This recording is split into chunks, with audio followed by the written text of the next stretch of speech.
climbing legend was selected, Dick Pownell, who I believe climbed 150 times, climbed the Grand 150 times, and was a solid guide for Exum. This shot on Ski Magazine is Dick skiing down on Everest that was taken later. Well, again, these guys were really, they made up the core. They were the foundation of the Exum guide service. Many of you have probably seen this photo.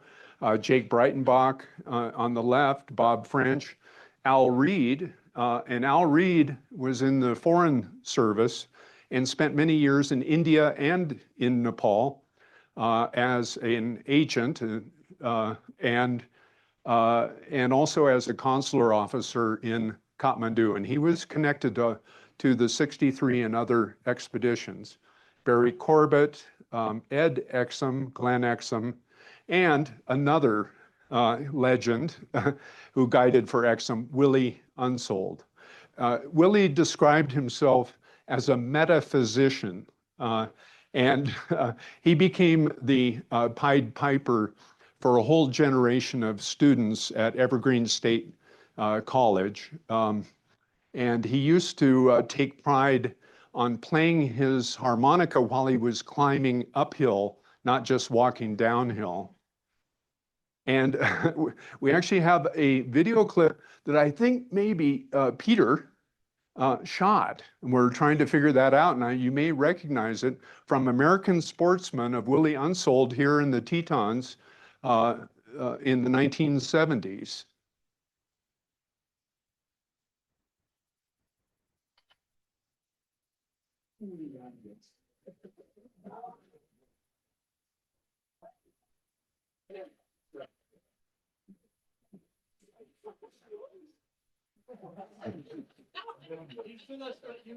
Yeah. Willie used to talk about the most important accessory that a guide must have. And of course, that's the guide's badge. And so here he is during the same outing. We edged our way along Cube's base to a starting point Willie had selected in advance. No need to delay. Guides wear their guide badge. And it's the first rule that the guide must not fall. So if you see me fall, you'll see my hand whip up here and rip off the badge.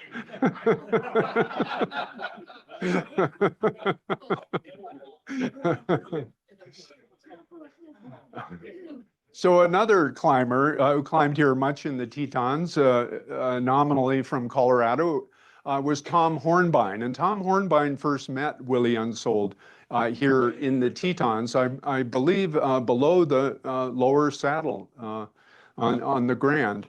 And Tom had been assigned to develop an improved oxygen mask and delivery system for the supplemental oxygen that they took up Everest. It was called the Maytag mask with help from the Maytag Appliance Corporation. And so the expedition members, Jake, Barry, Dick Pownell, Dave Dingman, Willie, and Tom, all climbers from the Tetons, boarded the around the world flight, Pan Am Flight 1, and carried on to the Valley of Kathmandu, which was transiting from the 12th century, you might say, at that point, into the 21st century. And they were impressed by the grace that people, almost a radical kind of grace that people had, according to Barry. That's how Barry put it. And they ensconced themselves in a kind of a tattered luxury at the old Royal Hotel. And there's a long story about how their expedition had almost been essentially short-circuited by by 4 climbers from the East Coast, led by Woodrow Wilson Sayre, who in 1962 had staged a bootleg attempt on Everest. And it's a long, interesting story for another time. They were also facing other challenges in that only a few years earlier, in 1959, the Dalai Lama had escaped from Tibet, and many Tibetan refugees were flooding into Nepal and northern India. And also, war broke out at two venues to the east and west of Mount Everest in northern India. The Sino-Indian War of 1962 had just preceded them. So they were well aware that the Chinese especially would not be so keen on having a bunch of dirtbag, ragtag Americans crawling around on their international border. So they loaded up the 500 porters. They had the first freeze-dried food that had been developed, and the climbers actually traveled in a certain amount of luxury here at Nature Boys Camp or something along the way. And it was en route to Everest, really, up and back, that the whole notion of Himalayan trekking was hatched or launched. Lieutenant Colonel Jimmy Roberts from the British Army was the operations manager for the expedition, and the tents and the sleeping bags, the Sherpas used to roll out the sleeping bags for the climbers in their tents after they set up their tents. But all of this gear was repurposed for a trekking company known as Mountain Travel, started by Nima Sherpa and Jimmy Roberts. When they arrived in Namche Bazaar at 11,500 feet, Big Jim Whitaker here on the left, Norman Deerenfurth, the leader on the right, ran into Sir Edmund Hillary.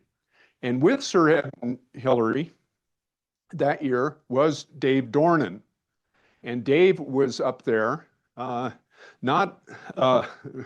going to take a little detour to talk about Dave.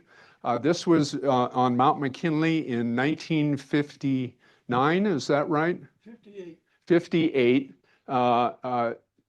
Dave, Jake Breitenbach, and Ed Cooper. But also Dave Dingman was on that climb, and so was Barry Corbett. So I'd say you guys were part of the kind of the right stuff that really congealed the expedition. Here's a shot of Barry on the approach route. And while Dave was there with Ed Hillary, they climbed Kangtega, this peak right here that kind of looms above the Tangboche Monastery. And Dave and the other Brits, mostly, is that right? New Zealanders, so yeah, of course. They also climbed Tawache, which is another peak in the area. And yeah, that's Tawache on the left. Cholatse on the right. Cholatse was later climbed by Rennie Jackson of Kelly, by the way. And Dave was there mainly along with climbing, to build a school up in the village of Pangboche at 14,000 feet on the approach route to Everest Base Camp. Well, they arrived at Base Camp and had a look at the mountain, especially at the Khumbu Icefall, and we'll take a look at that. But it was at Base Camp where Dave Dingman, a doctor, was able to administer shots for smallpox. Because on the approach route, the three doctors on the expedition had seen the first cases of smallpox that they had ever seen before. And fortunately, with help actually from the Russian embassy, I believe, and from the US embassy and other medical international folks, they were able to airdrop some packages of smallpox vaccine. So Dave was able to inoculate all of the members of the expedition and all of the porters and Sherpas as well. At base camp and at Camp 1, Tom showed the Sherpas how the supplemental oxygen worked. The Sherpas asked why it was that these Americans would want to bring their own air to breathe with them from America. But to get to the mountain, first off, they'd have to get through the treacherous Khumbu icefall. And in those days, they did have aluminum ladders, but they also carried logs, sometimes from many days' walk down valley in order to bridge the crevasses. And speaking of crevasses in the icefall, it was right near this spot, as many of you know, that Jake Breitenbach was climbing a flake of a serac right near this spot, maybe within a few hundred yards. And the flake broke off and he was crushed under tons of ice. And it was at that moment, Gil Roberts was on his rope, and Gil remembers quite sadly having to pull the knife from his belt and cut the rope that led to Jake Breitenbach under all those tons of ice. And so at that point, the expedition was wondering whether they should proceed or what their next step should be. How should they deal with it? So they came down after setting up camps at Camp 1 in the icefall. They returned to base camp and talked about Jake. And it was actually Barry Corbett who said, we need to climb the mountain for Jake. Jake was his best friend. They had skied and climbed together and been to Dartmouth together. So once they decided to proceed, some tension developed at base camp. And it's interesting how the dividing lines of that tension broke out. Norman Deerenfurth, he had essentially guaranteed the National Geographic Society the summit. They could not come back without a successful American summit. And the best way to do that, the known way to do that, would be to follow the British, Ed Hillary, up through Camp 2 here, the Lhotse Face, and over to the South Col, and from there up the southeast ridge of Everest. On the other hand, it was a corps of Tetons climbers, Dave Dingman, Dick Pownell, Barry Corbett, and especially Tom Hornbein, who were wondering if just maybe they might be able to do something that even the Europeans would envy. Just maybe they could climb Everest by the daunting West Ridge. Well, it was a mutinous idea, according to Norman Deerenfurth, and he gave it a strong no. But the Tetons climbers stuck to their guns. They were keen on doing it. And they eventually decided, Norman decided, that if they were able to bring home the summit via the Southeast Ridge, then maybe if there was enough oxygen and gear and supplies left over, then maybe the West Ridge contingent could give it a try. And Willie, in this audio clip, we have kind of summarized the situation, especially about Hornbein, who was really adamant.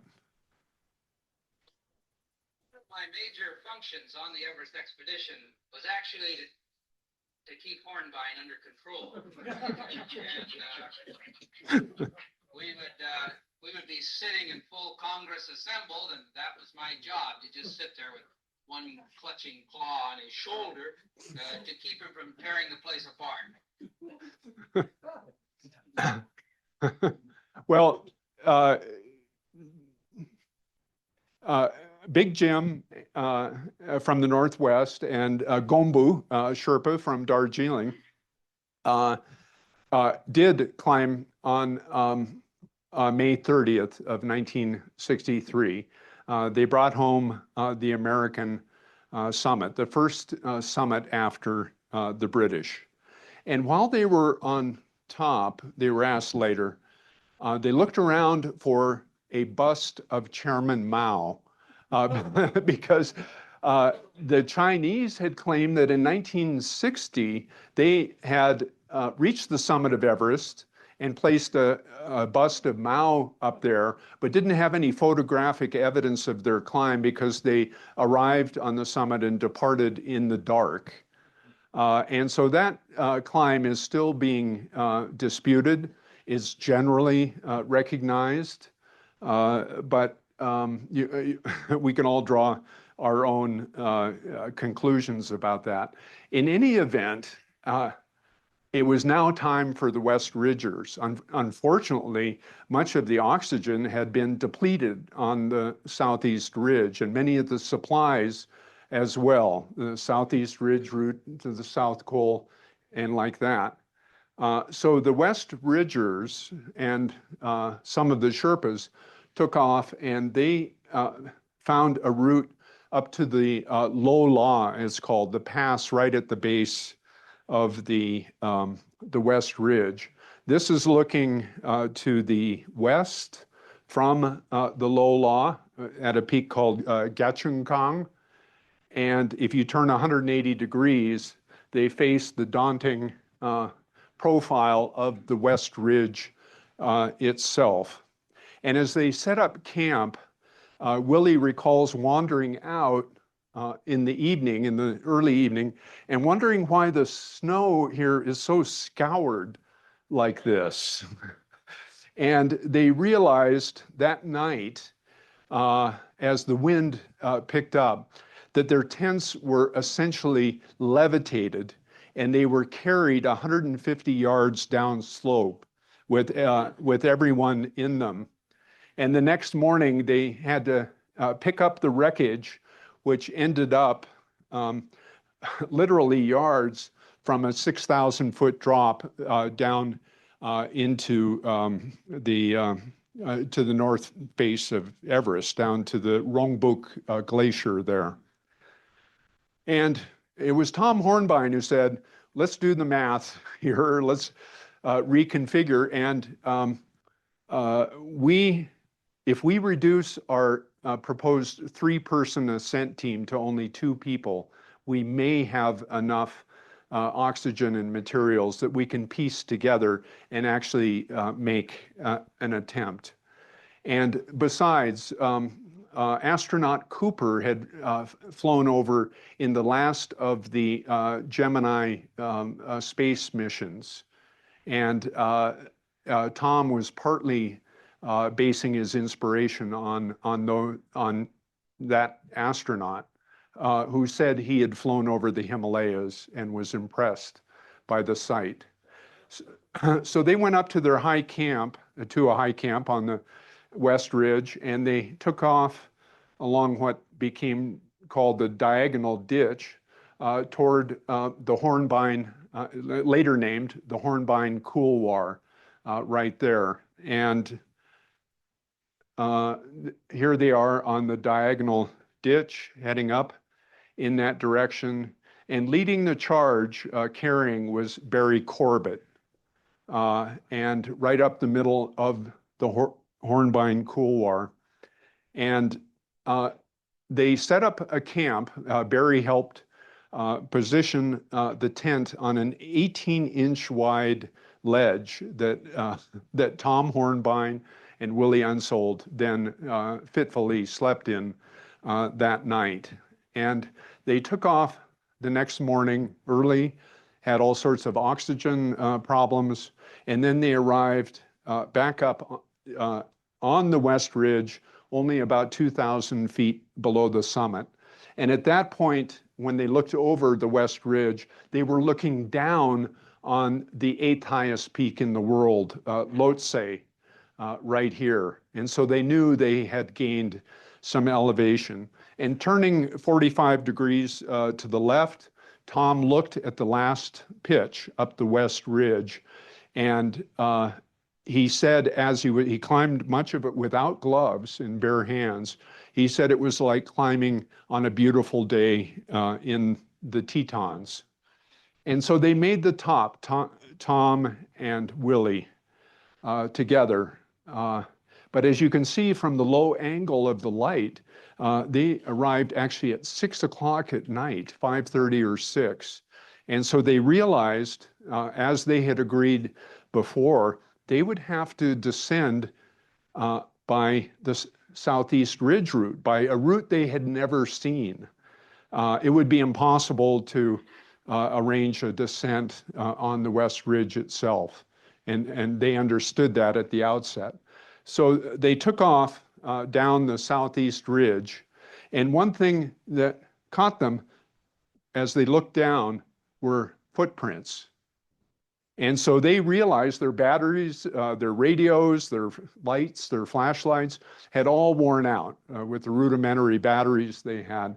But they realized that probably Lute Jerstad and Barry Bishop had reached the summit earlier that day. And indeed, Barry Bishop and Lute Jerstad, when they reached the top at about 3 in the afternoon, they looked vainly down the West Ridge and saw nothing. And so Willie and Tom, with Willie using what he called yodel echolocation, yodeled his way down the Southeast Ridge, and guess what? They heard a yodel back. And it was Barry Bishop. And so by using triangulation, they were able to come together in the dark. No one had any flashlights. And they hunkered in for what was called the most amazing bivouac at 28,000 feet that anyone had ever heard of. And miraculously, the winds were calm that night, and they were able to make it down. But Willie and Tom lost their toes on the route, on the Southeast Col that night. It was so cold. And so they had to be carried. Once their toes thawed, they had to be carried out to a helicopter that was able to arrive at Namche Bazaar at 11,500 feet. And before they stuffed in Barry and Willie into the helicopter, they gathered for a last photograph. The last time that all of them would ever be together again. Everyone, that is, except for Jake Breitenbach. And when they came out to Kathmandu, the US ambassador and his wife, and also one of the ministers from Nepal came out. They were very happy that the Americans had reached the top ahead of the Chinese, as they believe it, and certainly ahead of the Indians. I mean, with Nepal being located between India and China, they were very happy to have a third party like America also share some of the summit glory. And so they met with King Mahendra and also with Prime Minister Nehru in India. And of course, they ended up in the Rose Garden at the White House, where President Kennedy awarded them all the Hubbard Medal from the National Geographic Society, including 6 Sherpas who also came to the US with the returning climbers. And after that ceremony, courtesy of Chevrolet, an expedition member, Jim Lester, drove them on a tour of the United States. And Gombu Sherpa, who reached the top with Big Jim especially, was keen to try everything he could, including here in Jackson Hole, going to the rodeo with Barry Corbett as their guide. And in fact, the cowboy hats that they saw here are now a part of the very formal dress that all Sherpas have and aspire to, and not cheap felt hats. It's all beaver hats. So if you go up into the Everest area, they can any upwardly mobile Sherpa can pull a nice beaver cowboy hat out of their boxes, and so they rode rafts down the Snake River here, and also went on a climb of the Grand, of course, with Glenn Exum and Glenn on the right, the 6 Sherpas, Jim Lester, their guide around the U.S., and Barry Corbett. They're on the summit of the Grand. Now, some of these climbers, including Barry Corbett, were roped into an operation that you may have heard of, where General Curtis LeMay, who was the model for Dr. Strangelove's Buck Turgidson, General Buck Turgidson, if you remember, he recruited a bunch of Sherpas and Everest climbers to plant a spy device, a nuclear-powered spy device, hopefully on the summit of Nanda Devi in the northern India Himalayas, to spy into China. And in a clandestine operation, they flew in material and people, but the spy device, they couldn't get it to the top. A storm blew in, they hit it in a rock, and they came back the next year, but they couldn't find the thing. And they spent a whole year looking for it, and it just didn't turn up. That's another long story. There's a book about that as well, more than one book. But in the following year, or one of the following years, Barry Corbett and another 63 climber from the Northwest, Barry Prather, did actually get a spy device successfully on the summit of a nearby peak called Nanda Kot. And coincidentally, just recently, about a month and a half ago, 2 months ago, the New York Times had a complete section of the newspaper all about that spy device expedition. Yeah, you can find it online in the New York Times. Well, where are they now? This is a shot of a reunion a bit more than 20 years ago at Barry Corbett's final resting place on Lookout Mountain above Golden, Colorado. And of all of the gentlemen here, only one is currently left. Big Jim Whitaker is still alive in Port Townsend. One of the more recent to pass away, I think about 2 years ago, is Tom Hornbein, who into his 80s was climbing 5-9 routes near Frisco, Colorado, here in this shot taken by his climbing partner, John Krakauer. Dave Dingman, who was a minor legend here, in his late 70s and early 80s, designed and built, essentially out of a hardware store, an aerobatic airplane that he named the Dingbat. And he used to take it out from his home in Sun Valley to do loops and rolls and aerobatics, as he is here. And he said that every now and then, if the weather was good, he would fly about 40 miles to the east, to the Lost River Range of Idaho, and do a few tribute loops and rolls over Idaho's 5th highest peak, Mount Breitenbach. It was renamed some years ago after Jake.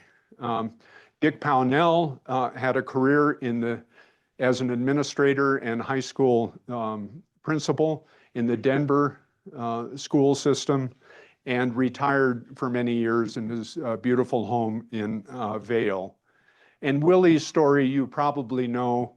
In 1976, I believe, he was climbing his daughter's namesake peak, Nanda Devi, with his daughter Nanda Devi unsold. And she essentially died in his arms at their high camp on the mountain of not entirely determined reasons. And they say that Willie's hair turned white overnight. And he did not give up on his dedication to climbing and adventure. And indeed, in 1979, while climbing in Cadaver Gap on Mount Rainier, he was swept away in an avalanche with one of his students from Evergreen State College.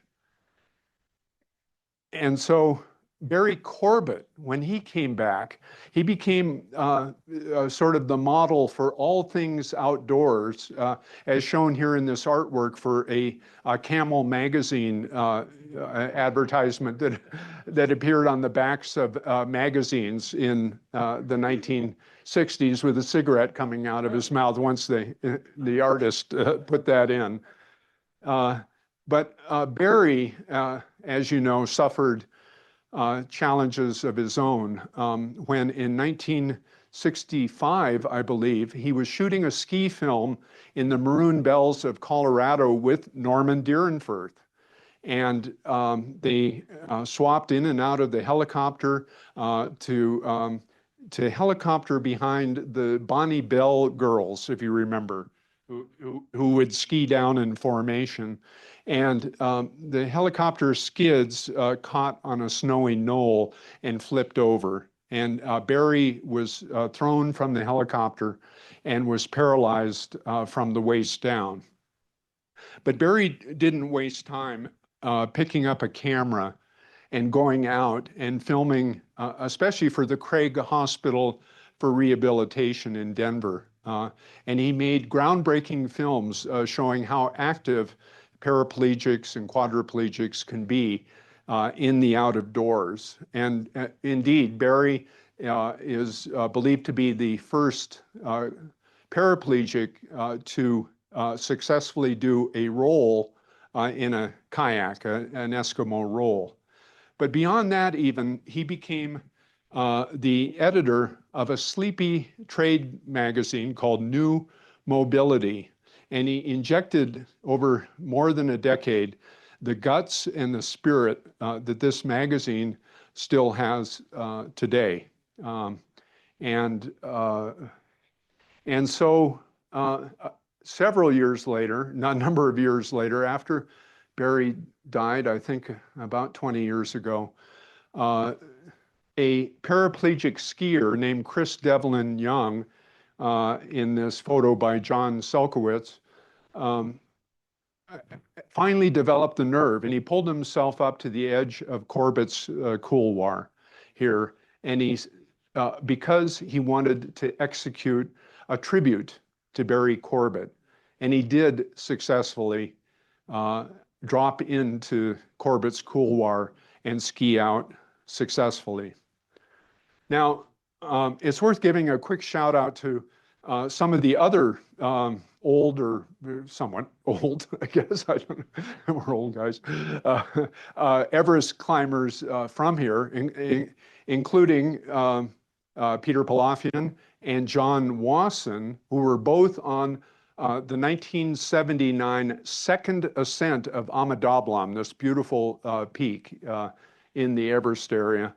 And the first ascent was by Barry Bishop some years earlier, but they were on the second ascent.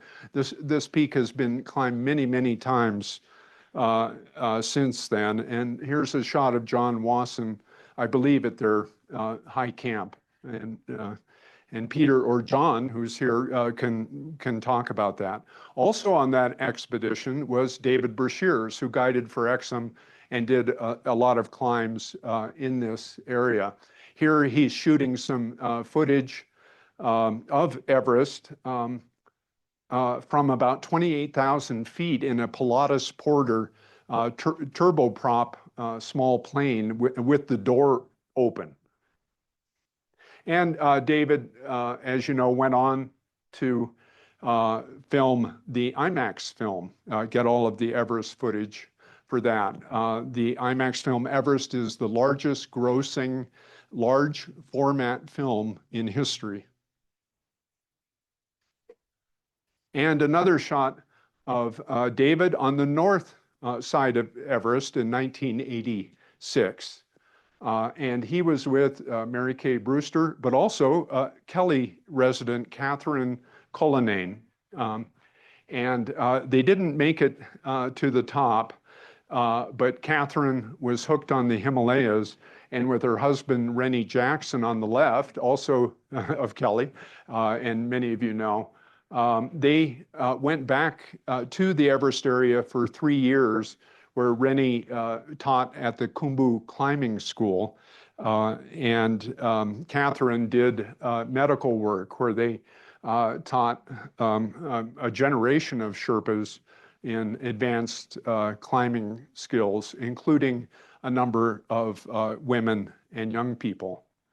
Another person also here who spent time in the Everest area is Dr. David Schlim.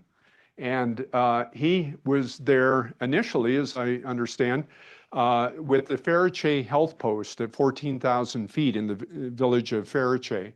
And it was there treating not only climbers, but also Sherpas that David got his start in medicine, and especially medicine in Nepal, where he went on to establish, along with Dr. David Peterson, the CWEC clinic, which is well known around the world. And David also was there in 1979 when Peter and John Wasson were at on Amadablam and went over to Amadablam Base Camp. There was another Jackson Hole resident there, Sungay Sherpa of the Everest Momo Shack just down the street. He was working on the expedition as well. So the connections just seem to carry on. Of course, one of the great veterans of Himalayan climbing from here is Jim Williams, who was an Exum guide for 40 years and climbed Everest once, maybe more than once, but he has guided 10 Everest expeditions, many of them successful. He kind of sacrificed his shot at the summit to get his climbers, his clients up the mountain. And another one is Pete Athens, who's climbed Everest 7 times. Pete was formerly an Exum guide, and he developed the nickname of Mr. Everest.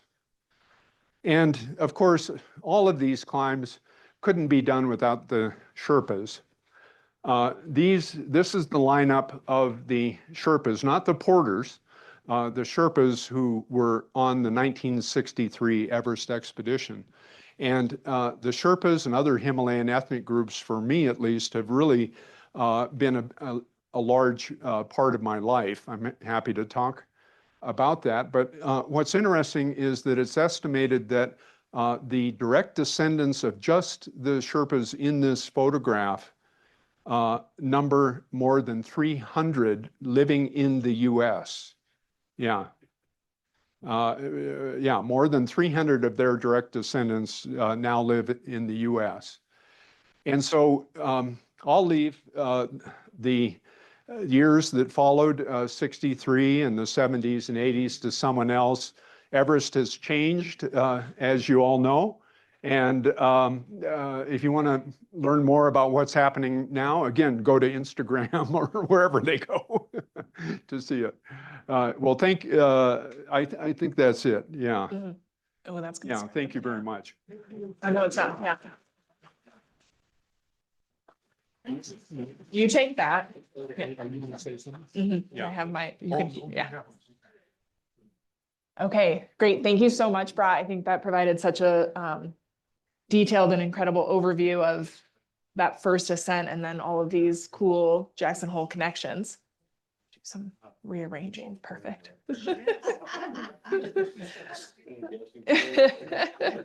Now for the song and dance part. Great. So now we're going to have a little bit of conversation with Brot and Dave Dornan and Peter Pilafian. And we're going to pause on our Himalayan connections and bring it back to the Tetons and Jackson. We always start our beers and banter conversations with the simple question of when and why did you first come to Jackson Hole and why did you make this your home?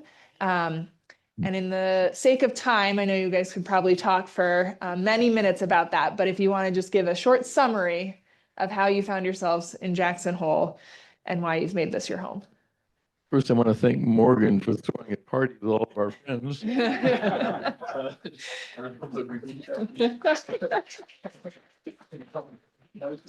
That is the beauty of these programs. What a great community. It's funny you ask that. We all have stories, but I was on a camping trip in the, I don't know, early 70s or something, and we drove into Salt Lake. My girlfriend, can you hear us? Oh, better. Okay. We drove into Salt Lake, and my girlfriend had a friend there in Salt Lake, and he said, "Oh, you're a climber. Well, you should go climb the Grand Teton." I said, "Well, never heard of it. What is it? Where is it?" And he said, "Oh, it's simple. Just go straight north, and you'll run into it."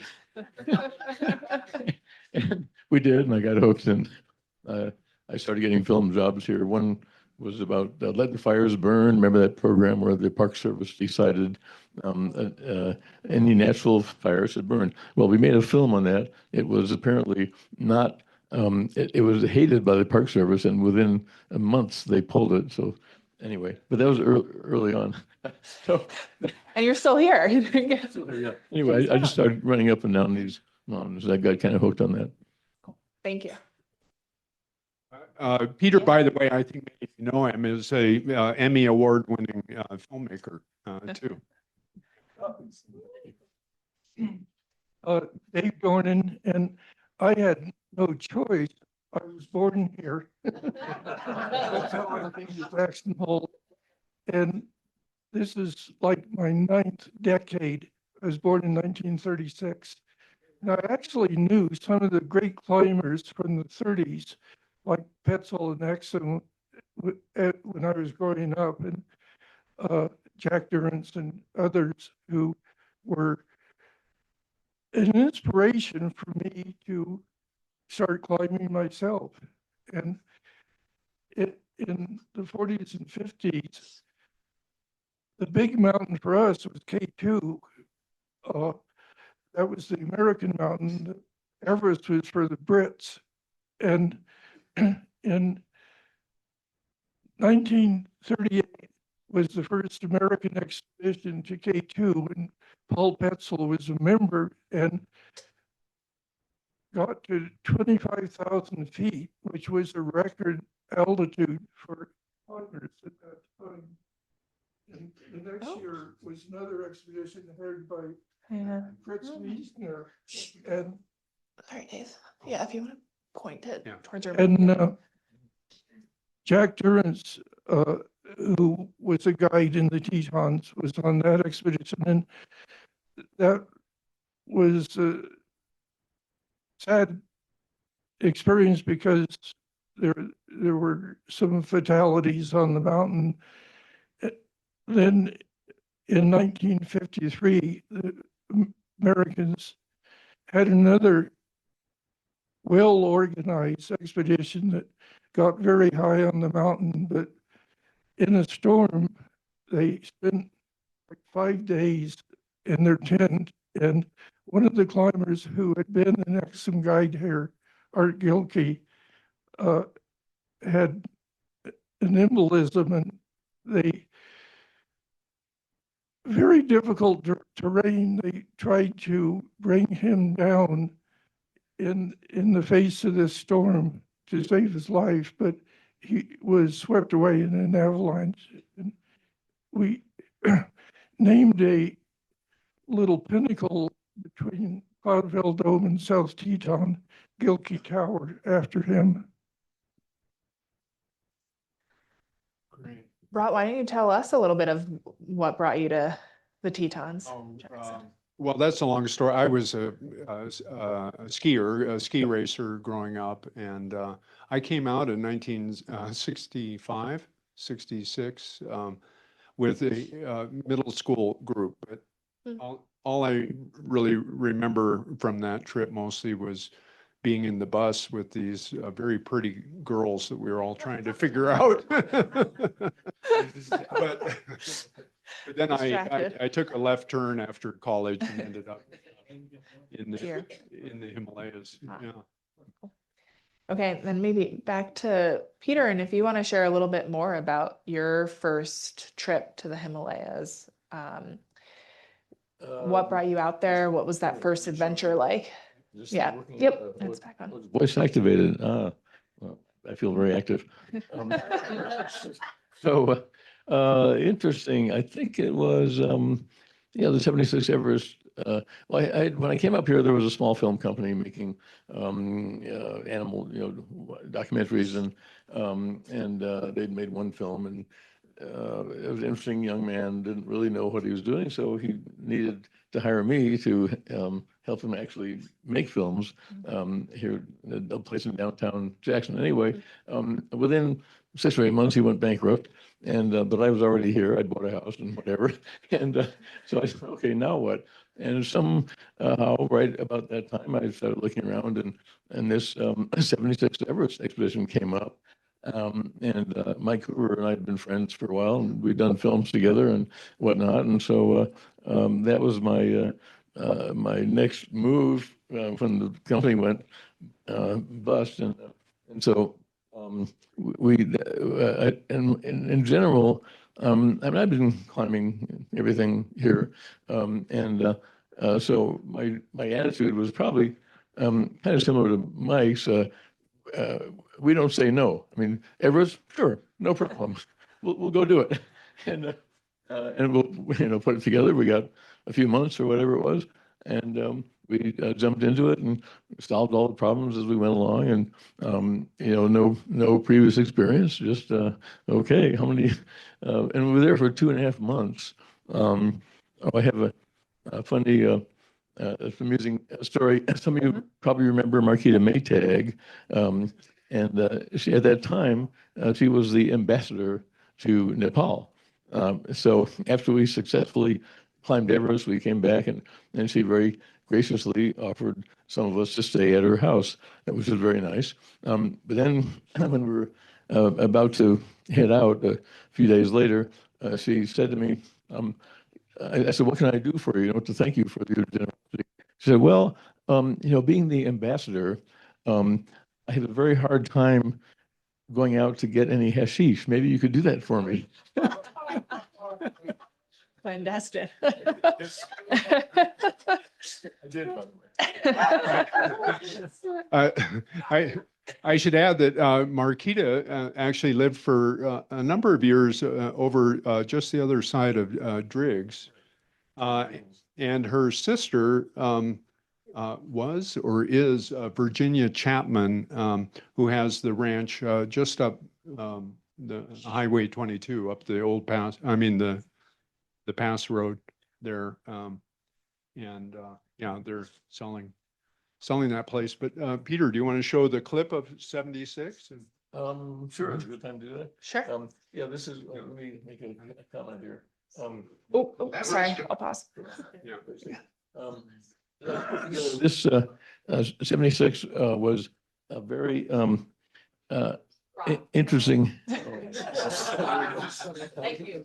Yeah, I feel I'm pretty lucky because my first 2 Everest expeditions were back in the day when we had only one group on the mountain at a time, period. So it was all us. We would put in much of the route. we got a permit that was a post-monsoon, which I guess now nobody does that. And I can see why, because it was 180 miles and it was raining and there were leeches and it was quite miserable. But that gave us a little, I don't know, a couple of weeks, 1 to 2 weeks window. So the whole feeling of that trip was really old school. It's 50 years ago. And I thought I put together a couple of clips. It was a 1-hour movie that we shot for CBS.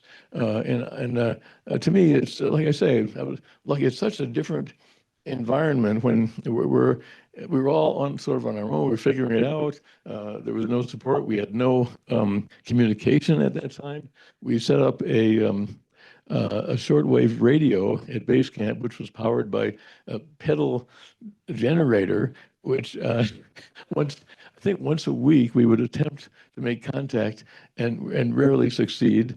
So we were on our own. And to get anything up or down was by foot. So you had to, letters or anything, it'd be carried by foot down to, I think Lukla was operational, but basically there was a totally different environment and we were completely separated from the outside world. But this gives you a little bit of a feel for what's going on. Only be climbed a few months each year. The expedition must reach the foot of the mountain when the monsoon snows have ended, before the winter winds arrive.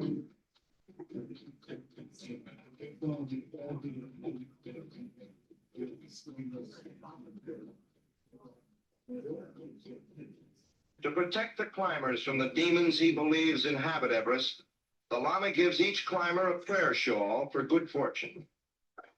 For some climbers in the past, the Lama's blessing was not enough. John Breitenbach, American. Dawn, October 8th. In his tent with Sherpa Pema at the high camp at 26,200 feet, cameraman Mike Hoover relays news of the summit climber's progress. This is Hoover at Camp 5. I can see the summit climbers. After a unique 2 months effort, a team no one took seriously has managed to put 2 climbers on top of the world. Maybe it's no surprise their version of an old climbing ritual should be just as offbeat. Here we were, we'd finally got where we were going, and we didn't even have a flag. So I pulled out the scarf that was blessed by the Lama Tang Roche. We wrapped the scarf around the pole and took a picture of it. And it seemed fitting.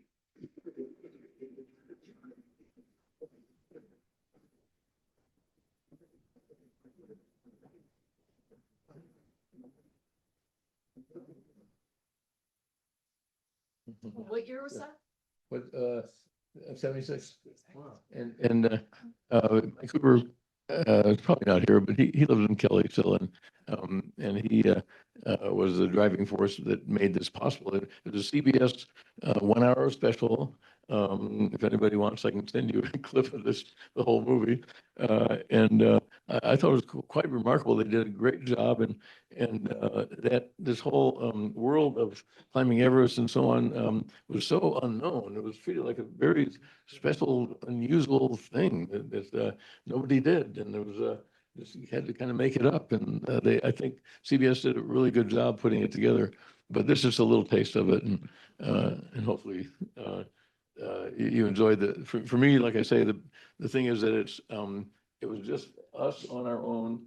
There was no communication with the outside world, no helicopter support, no Sherpa did put in the ice fall, I think, but basically it was a bunch of climbers, and I should add that in that day it was considered a success if we got 1 or 2 people to the top. It was a group effort. Do you think it's online anywhere? I don't know. Call me, I'll send it to you.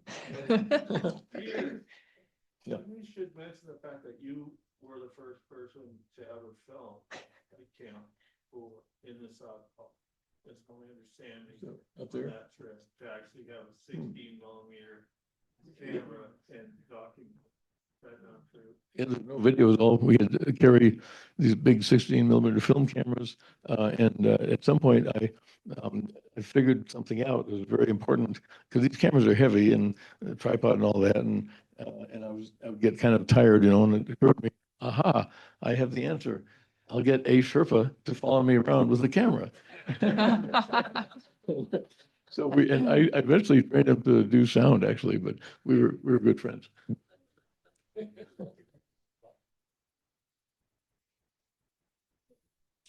Actually, I have a question for Dave. If I mean, it has intrigued me that the Tetons climbers of those days were they really were. I mean, it was kind of a nursery or a breeding ground for some of the great climbers of the Americas, at least. And maybe you could help explain how that is. How is it that the Tetons drew the climbers, or the climbers? What made them so good? I think a lot of people don't realize this, but when the Grand Teton National Park was established in 1929, one of the purposes was climbing. And it was a park that was made for climbing. We have the most alpine looking mountains, and we had, from the very beginning, particularly in the 30s, any climber in America who wanted some experience had to come to the Tetons. After the Second World War, this changed a bit, but climbers, this is sort of a funny story. Lee Ordenberger, who ended up writing the climbing guidebook to the Tetons, was from Norma, Oklahoma, and he had a crazy desire to climb a mountain. So he looked up in the encyclopedia where in America he could go climb a mountain. And that's how he heard of the Tetons. And this was when travel was not that easy and climbing was unknown. But the Tetons was the goal. People like Lee who wanted to become a climber and climb mountains. You went to the Tetons. And, things are very different today, and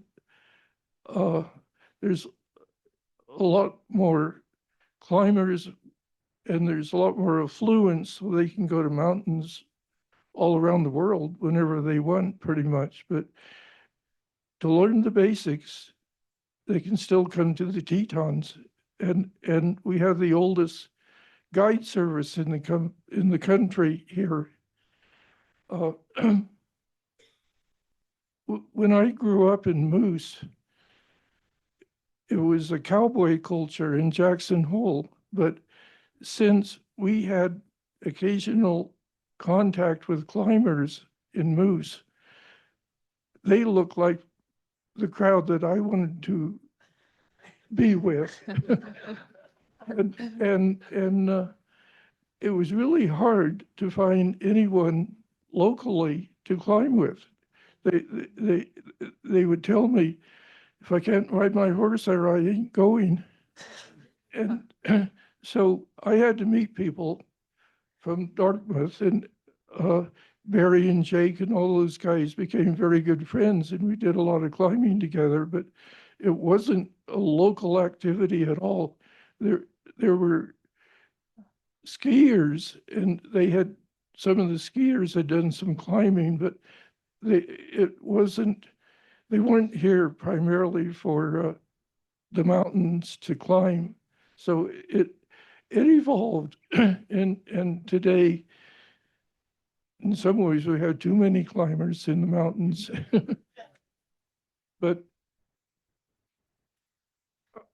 I want to say something about our trip with Sir Edmund Hillary. We were about a week behind the American expedition to Everest, and when we got to Namche Bazaar, we spent a night there, and that day that we arrived, there was a runner from the American Everest expedition who was headed to was running from base camp to Kathmandu with the news that someone had been killed on the mountain. He didn't know who it was, but as soon as I heard that message, I knew instinctively it was Jake. It's one of those strange insights, and the day, which was, bright, sunny day, just turned black for me. I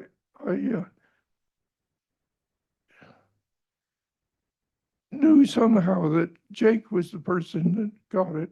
And a day later, I got a written message from Barry Corbett saying that Jake died doing what he loved most. And that made me feel a lot better.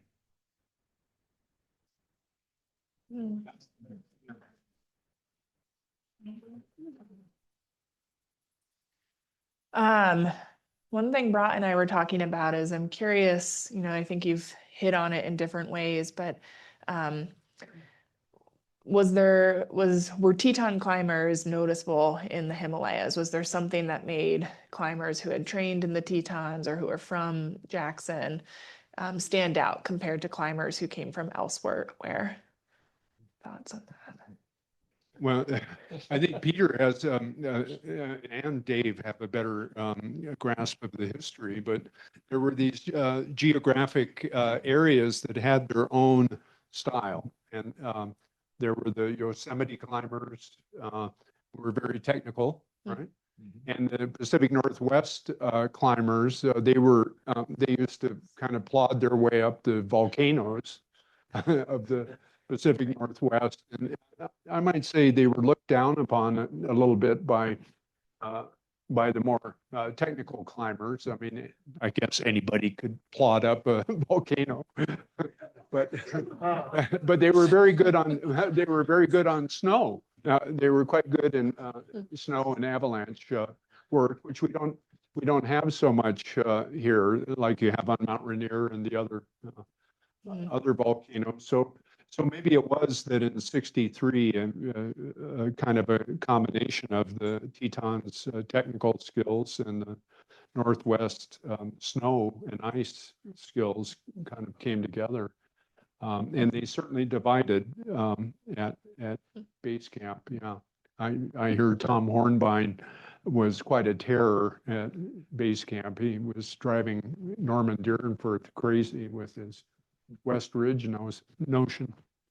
By the way, Tom told me at one point, he said that he went into a shop, he was buying something, he put his credit card on the counter, and the shop vendor said, "Oh, were you named after the Cool War?"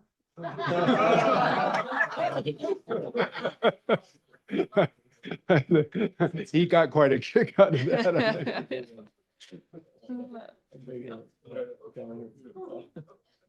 There definitely is a dynamic between the Tetons and the Everest. And I don't know, first of all, I want to say I'm glad that Brot has covered the big picture and all the famous people. And so I can talk about little people like us and what we do. But one thing, I went over there on a number of expeditions. I've come back to the Tetons, and something about the perspective after being in the Himalayas for so many months and climbing, Tetons are, oh, that's a cute little mountain. And let's go have some fun and go up some of this stuff. And with the ski situation, although I'm not a competitive skier, but I come back from Everest and the ski patrol all thought I was hot shit. So let's go. We went out and did a lot of out of bounds stuff. I think because I was an Everest guy, so there's a dynamic there of some kind. I know that for a while I thought it would be. This is a long time ago. I thought I wanted to take some skis up on the various Everest things that we were doing, or Himalayan, and after a couple of attempts, I forget which mountains, but I found that, okay, so you carry your skis up and up and up and away, get way up there, and maybe there's a bit of snow, and maybe you get 10 or 12 turns in, and that's it. So I said, oh, that's a bad idea, not doing that anymore. But obviously that's changed now for sure. Peter, anything you want to tell us about your T-shirt that you're wearing? Oh yeah, this is from the Everest 76 expedition.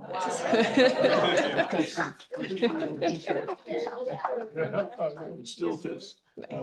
Although one of our members, Arlene Bloom, and I think she gets the #1 award for most productive T-shirt, which financed the whole Annapurna expedition. And her slogan was, "A women's place is on top."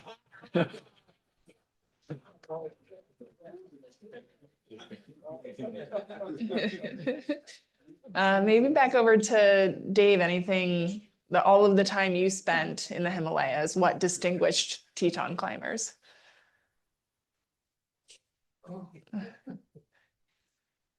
That's a good question. They had more skill, and unfortunately, on the big mountains today, you see a lot of people that aren't trained and don't have experience. And I think Americans have set higher standards that way. We do put safety first, and last big mountain I climbed was Aconcagua, which isn't all that big, but nonetheless, we saw people die up there who should have never been there in the first place. And this is a sad thing what's happened in mountaineering today, but if you've climbed in the Tetons and you've been trained here, your chances of understanding mountain craft and survival techniques is a lot better. So hooray for the Tetons.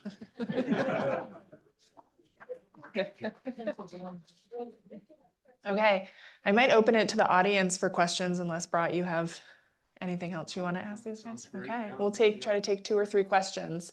I saw a hand in the back first. I wanted to see if Dave would talk just briefly about, you were there with Sir Edmund Hillary, obviously putting up a school, and how did you get involved with that? Yeah, so the question's how did Dave get involved with the building of the school that brought him to the Himalayas?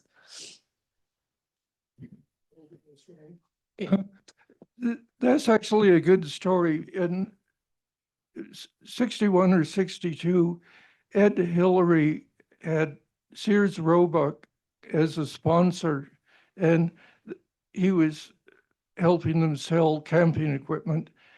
And seriously, and they sponsored his family to take a camping trip across America. And he spent several days at a campsite in the Uinta Mountains in Utah. And we heard by the grapevine that he is looking for some people to join him on an expedition to the Everest region, not to climb Everest, but to do some other stuff there. So it was actually Barry Corbett, Jake Breitenbach, Pete Sinclair, and myself who drove down to meet Hillary and find out what sort of trip he was planning. And Jake and Barry had hopes that they would be invited on the Everest expedition in '63. So they weren't really too interested, but I was very interested, you know, building schools and helping the people, as well as climbing 2 mountains that had never been climbed before.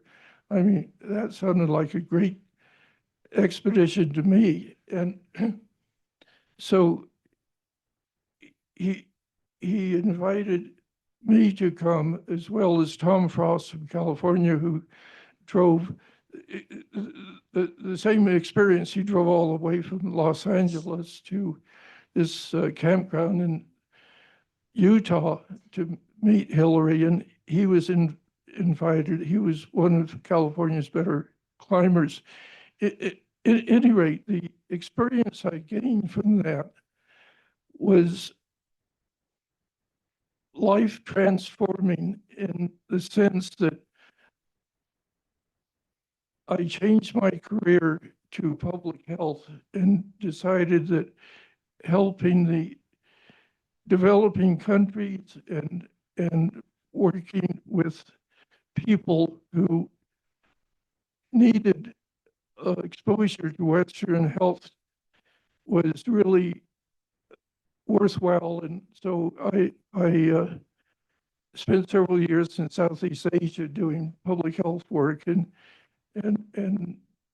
was stationed in Michigan for many years, working with the health department there. So it changed my life, and I continued climbing all my life, but that became a recreation, not a profession anymore. I gave up guiding and expeditions to help people who needed health care. So it really was transformative to see. We had 2 doctors in our group, New Zealand doctors, and we started the first clinic in Kunjung. And on the way in, just like the Americans, we ran into the smallpox epidemic. But what we did was train our Sherpas how to give people shots and send them out to all the villages so everybody could be vaccinated, not just the Sherpas that worked for us. You know, public health.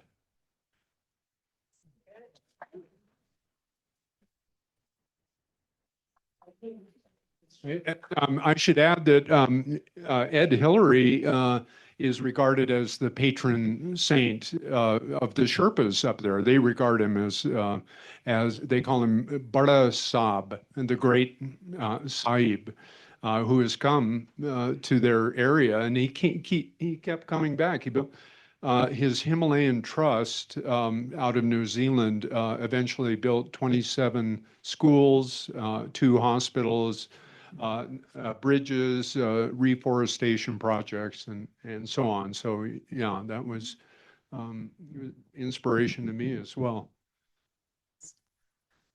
Mike.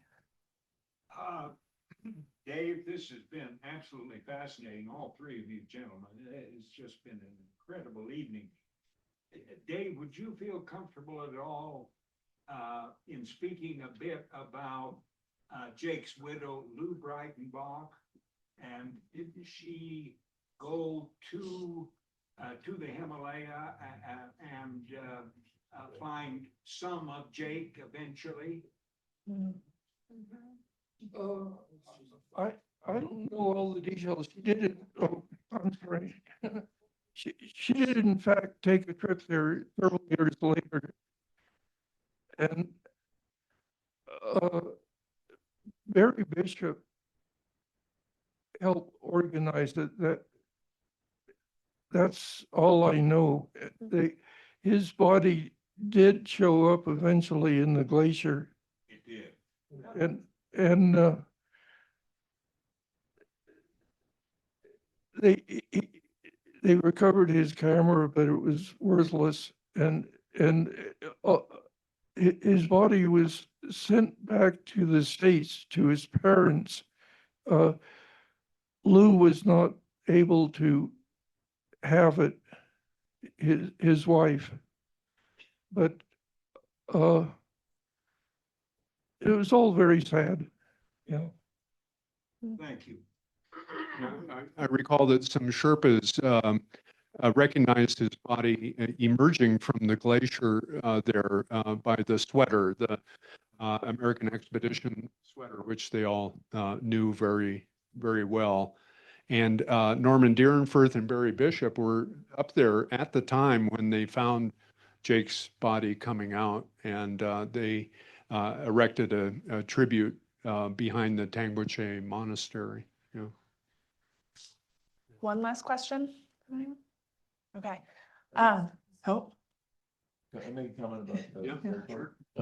Just wanted to emphasize, there you are, Barry Corbett's contribution later on over the years was really extraordinary. I mean, what an amazing person he was. He just, nothing stopped him. When he was paraplegic, he took up kayaking, and eventually doing that so often, I forget exactly what happened, but he rendered, so he couldn't kayak anymore, but he kept on, and he was a huge positive influence in the development and advancement of handicapped people, paraplegic people, with his magazine, his films. He made several films on that subject, and I just have great admiration for what Barry Corbett did after that.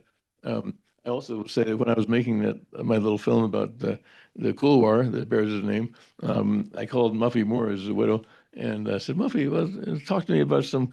I'm looking for a title for the film. What did Barry have any comments about it? And she recalled a story when he was talking to Paul McAllister, and they were scouting around, and what she told me was that he looked up and said to Paul, you know, Paul, someday somebody will ski that. So I made it the name of my film then. great. Let's give these guys one more